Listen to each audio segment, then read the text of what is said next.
I planned the proposal for almost 4 months, and I thought it was going to be the best night of my life.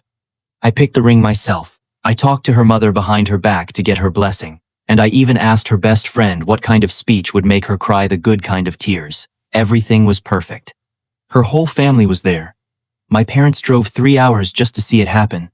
And 5 minutes after she said yes, her own cousin looked at me with pity in her eyes and whispered something that changed everything I thought I knew about the woman I just asked to marry me.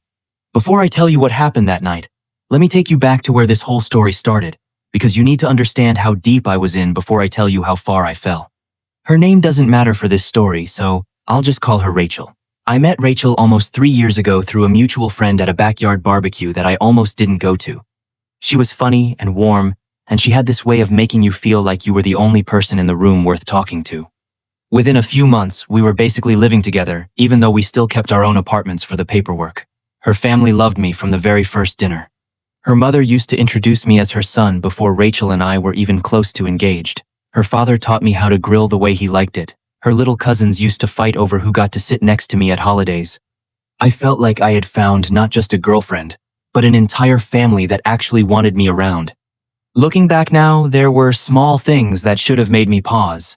Rachel would get quiet and distant whenever the topic of marriage came up too seriously, and she would always change the subject with a joke. She had a habit of taking calls in another room and coming back acting like nothing happened. When I asked who it was, she always had an answer ready: a coworker, her sister, a friend from college. I never had a real reason to doubt her, so I let it go every single time. I loved her, and I trusted her, and honestly, I think part of me just didn't want to see anything that would ruin the picture I had built in my head. About 6 months ago, I decided it was time. I had a stable job, we had talked about the future in a general way, and every single person around us kept asking when I was finally going to put a ring on it. So I started planning.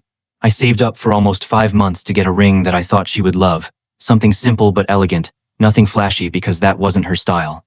I reached out to her mother first because I wanted to do things the right way. Her mother cried on the phone and told me she had been waiting for this call for over a year. She told me Rachel talked about marrying me all the time, and hearing that made me feel like the luckiest man alive. I decided the proposal had to happen at a family gathering because Rachel always said her biggest dream was to have her whole family present for the biggest moments of her life. So I worked with her mother to plan a big Sunday dinner, the kind where every cousin, aunt, uncle, and grandparent shows up. We told Rachel it was just a normal family get-together to celebrate her grandmother's birthday, which wasn't even true. But her grandmother went along with the lie, because she loved the idea of being part of the surprise. The day finally came, and I was a complete wreck. My hands were shaking so bad I almost dropped the ring box getting out of the car. Her father pulled me aside before we walked in and told me something I will never forget. He said, and I'm keeping this close to the original, "Son, you're about to become part of something bigger than you know. Just be ready for anything." At the time, I thought he meant the big loud family, the noise, the chaos of 20 people talking over each other. I had no idea what he actually meant. Dinner went smoothly.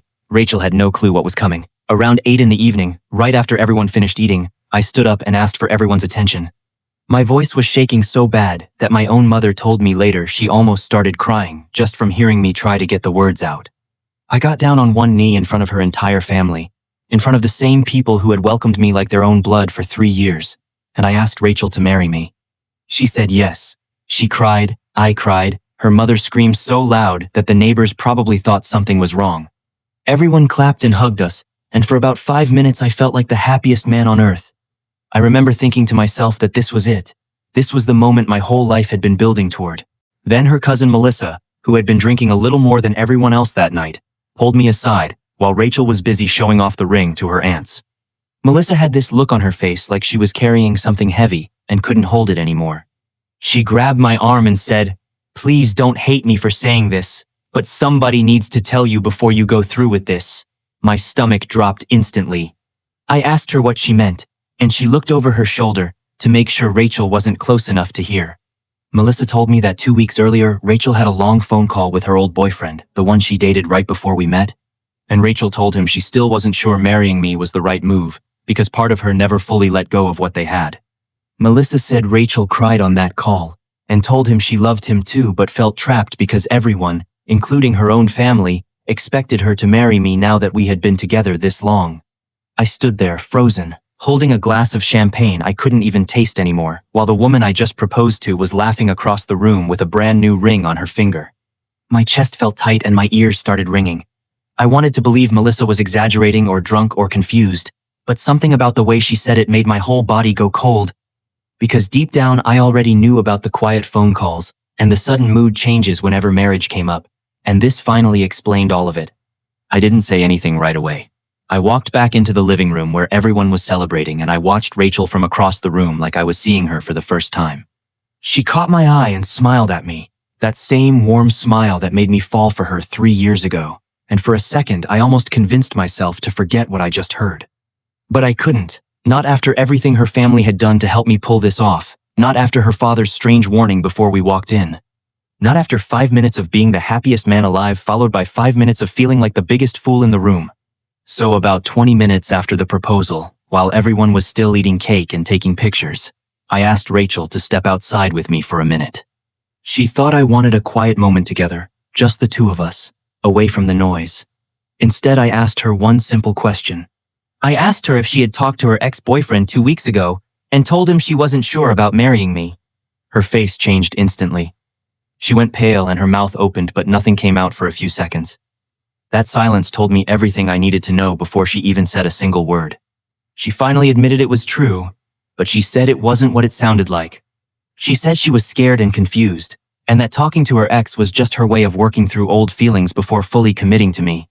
She said the second I proposed, all of that confusion disappeared, and she knew in that moment that I was the one she truly wanted. She begged me to understand that people have doubts before big decisions, and that it didn't mean she loved me any less. I wanted to believe her. Part of me still wanted to walk back inside and pretend none of this happened so I could keep the family I had grown to love and the future I had spent months planning. But another part of me, the part that had ignored every quiet phone call and every sudden mood swing for 3 years, finally refused to stay silent. I told her I couldn't marry someone who was still calling her ex-boyfriend crying about doubts 2 weeks before I got down on one knee. I told her that a real yes doesn't come with a hidden phone call like that sitting behind it. She started crying and begging me not to end things in the middle of her own family's celebration, saying it would destroy her reputation and humiliate her in front of everyone she loved. We walked back inside together because she didn't want a scene outside where the neighbors could hear. But once we were back in that living room, surrounded by the same people who had just watched me propose, I couldn't pretend everything was fine. Her mother noticed my face immediately and asked what was wrong. I looked at Rachel, and when she didn't say anything, I made the decision that changed the entire night. I told her mother, right there, in front of everyone, that I needed to give the ring back because I had just found out Rachel was still emotionally involved with her ex-boyfriend only 2 weeks before tonight. The room went completely silent. Someone's fork actually fell out of their hand and hit the floor. Rachel's grandmother, the same woman who lied about her own birthday to help set this whole surprise up, put her hand over her mouth in shock. Her father looked down at the floor like he already knew something like this might happen, which made me remember his strange warning before we walked in that night. Rachel's mother turned to her daughter with tears in her eyes and asked if it was true. Rachel didn't deny it this time. She just stood there crying, saying over and over that it didn't mean anything, and that she chose me in the end, that the phone call was just a moment of weakness before the biggest decision of her life. Some of her family sided with her immediately, saying everyone has doubts before marriage, and that I was overreacting by turning her proudest moment into a public disaster. Her aunt actually raised her voice at me, saying I should have pulled Rachel aside privately instead of announcing it in front of 20 people who came to celebrate. But her cousin Melissa, the one who told me the truth in the first place, stood by my side and said I deserved to know before making a lifelong commitment, not after. I took the ring back off her finger right there in the living room, while half the family stared at us in stunned silence, and the other half whispered among themselves about what just happened. I walked out of that house alone, got into my car, and sat in the driveway for almost 20 minutes before I could even bring myself to drive home. It has been a few weeks since that night, and my phone still buzzes constantly with messages from her family. Some of them say I embarrassed Rachel for no real reason and ruined a night that should have stayed happy. Others tell me I did the right thing by not walking blindly into a marriage built on a secret. Rachel herself has texted me almost every day since, saying she made a mistake talking to her ex, and that the timing of the truth coming out doesn't erase how much she truly wants to be with me. I keep going back and forth in my head about whether I handled it the right way. Part of me thinks I should have taken her aside quietly and ended things without making her whole family watch it happen in real time. But another part of me feels like her family helped build this proposal with me. They trusted me with something private, and I felt like they deserved to know the truth just as much as I did, especially since her own father seemed to already suspect something wasn't right before we even walked through that door. So now I'm asking you directly, was I wrong for exposing what Rachel did in front of her entire family right after the proposal, instead of handling it quietly between the two of us? Or did she lose the right to a private, gentle ending the moment she chose to keep something that serious hidden from me until her cousin finally broke the silence for her? Type your honest verdict in the comments below, because I still don't know if I made the right call. And I think hearing it from people outside this situation might finally give me the peace of mind I haven't had since that night. Now here's where things took another turn, because just 3 days after that dinner something happened that I did not see coming at all. Rachel's father called me directly, which surprised me because he never once reached out to me personally in 3 years. He always let the women in the family handle communication. He asked me to meet him for coffee. Just the two of us. No Rachel, no family drama, just a quiet conversation.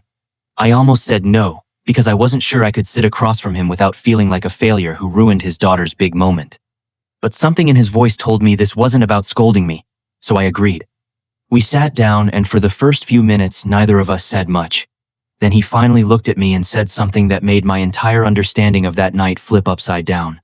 He told me the warning he gave me before I walked into that house was not random at all, and that he had actually found out about the ex-boyfriend situation almost a month before the proposal happened.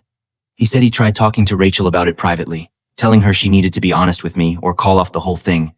But she convinced him it was already over, and that the proposal would fix everything once and for all. Hearing that hit me harder than the actual night it happened, because it meant Rachel didn't just slip up in a moment of weakness like she told me outside that house. It meant she knew her own father was aware of the situation, and she still chose to walk into that living room and say yes in front of everyone anyway, hoping the ring on her finger would somehow bury the truth forever. Her father apologized to me, saying he should have pulled me aside himself before any of it started, instead of leaving it to a cryptic warning at the door. He told me he respected me more after watching me stand up for myself that night than he ever expected to, because most men he knew would have swallowed their pride just to keep the peace and avoid the embarrassment in front of everyone. Before we finished our coffee, he told me one more thing that I still think about constantly. He said Rachel has been struggling since that night, not because she misses me the way she claims in her messages, but because, for the first time in her life, the whole family finally saw a side of her that she had always managed to hide behind charm and tears.